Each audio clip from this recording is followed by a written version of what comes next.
Okay, on everybody's left, we have Grady Adamson. On everybody's right, we have Alberto Mendoza. Questions for the quarterbacks? Start here. Alberto, what's something you've learned from your brother, someone who was a backup somewhere, transferred, got an opportunity? Yeah, just keep your nose to the grindstone. Just be ready when your opportunity, when your last name's called or your name's called, just be ready to go whenever that is. It can be at any moment. So that's the biggest thing, and just take advantage of that opportunity. And how to prepare the right way is probably one of the biggest things. Okay, go Najeh. Question for Grady. Obviously, spring is come and gone. We talked to you a little bit earlier this week. Just what was your overall impression of how you performed today, and what are some things you can take from today that you can just apply going into the offseason?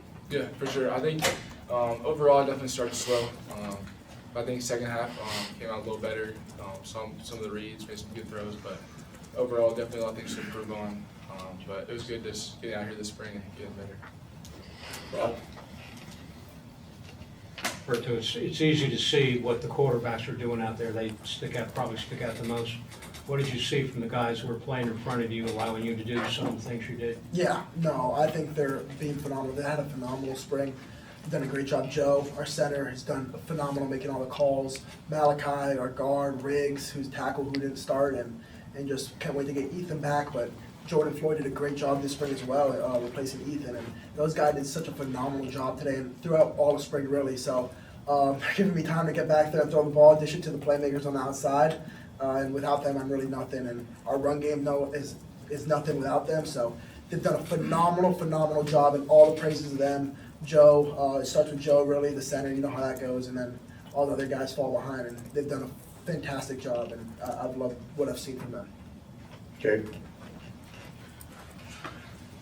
Alberto, has this been kind of an easy transition here into this program, team, city? And if that's the case, then what is it about this environment that's enabled that? Yeah, I mean, I think the environment's very similar. Championship programs, it's very similar. Obviously, a transition anywhere, especially from a college town to a big city, isn't easy. But I think I've gotten accustomed to the team, became some good friends with some of the guys, and it hasn't been easy, but I feel like it's as smooth as it's gone. I mean, smoother than my brother's transition from Cal to Indiana. I feel like it was a lot smoother than that, and really embraced the Atlanta, Georgia Tech community, and it's been phenomenal. I mean, I couldn't have wished for anything more than I've gotten already. So it's been awesome. Right here, back.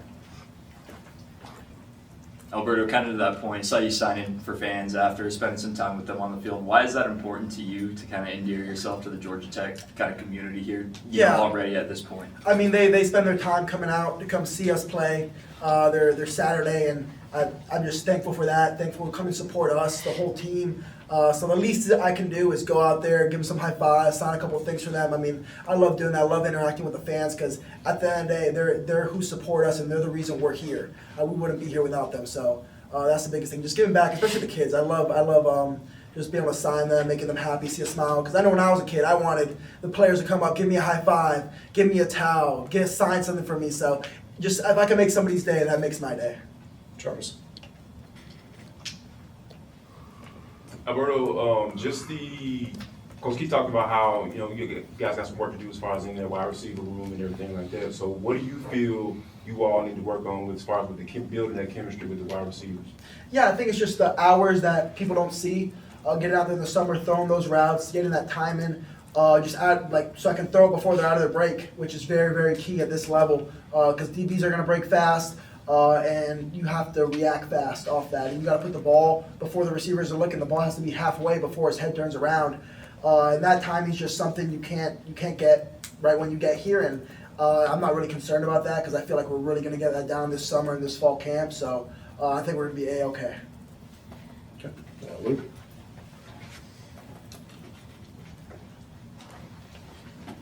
Question for both you guys. Bert, I'll start with you. How much emphasis do you guys put on? I know this is one of how many practices you have in the spring to simulate a game today, but how much stock do you put into your performance to take it out? I don't want to call it pressure, but for you guys to want to grow and to take that step forward, as potential starting quarterbacks.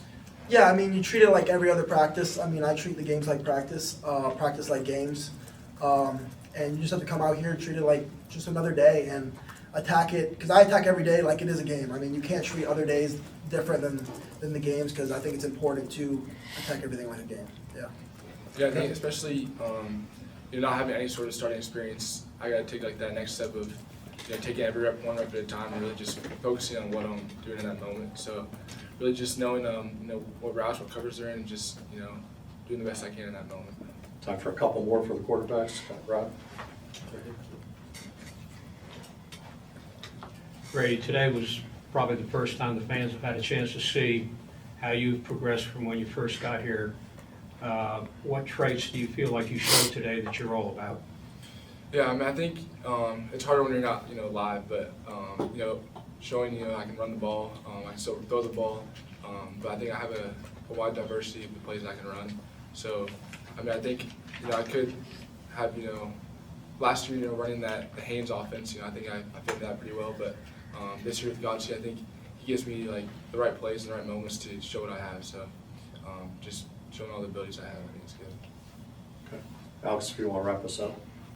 Yep, for Grady, just talk about, you and Graham being the guys coming back and then adding Alberto and Cole to the room this spring. Just kind of what does that make the competition like? How much do you guys push each other and how much does that make you all better as a room? Yeah, for sure.